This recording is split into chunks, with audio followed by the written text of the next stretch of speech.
বাপি, কাল থেকে তোমার গায়ে জ্বর। তোর কষ্টটাও তো কম হচ্ছে না বাবা। এই তো ছেলে রোজ দুবেলা ইট বইছিস, যা হয়েছে তাই হিসেব করে নিয়ে স্টেশনে চলো বাপি, আজ তুমি আর পারবে না।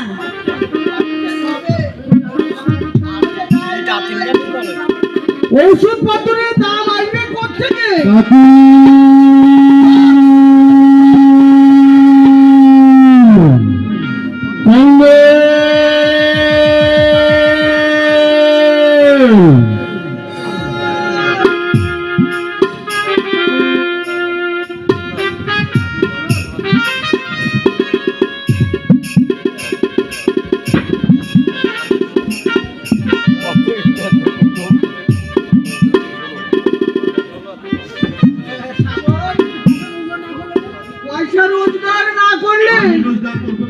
আমি রোজগার করবো, আজ থেকে আমি তোমাদের দায়িত্ব নেব।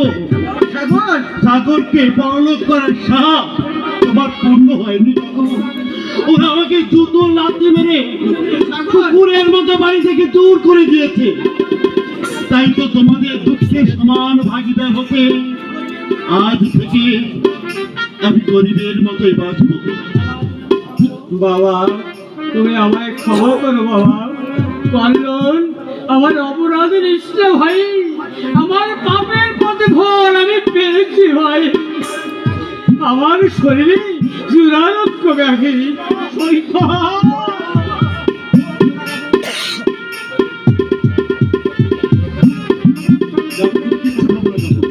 আমি সেই পথে দাদা, আমার জীবনের বিনিময় হলো আমার ভাইকে আমি বাঁচিয়ে তুলবই। তোমরা কোথায় থাকো কাকু? ওই ধর্মশালাতে থাকি। সৈকত নিয়ে তোমরা ওখানে যাও, আমি ইট বয়ে পয়সা রোজগার করে নিয়ে আসি। আজ থেকে আমি গ্রহণ করলাম তোমাদের তাই দায়িত্বের বোঝা।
Thank you.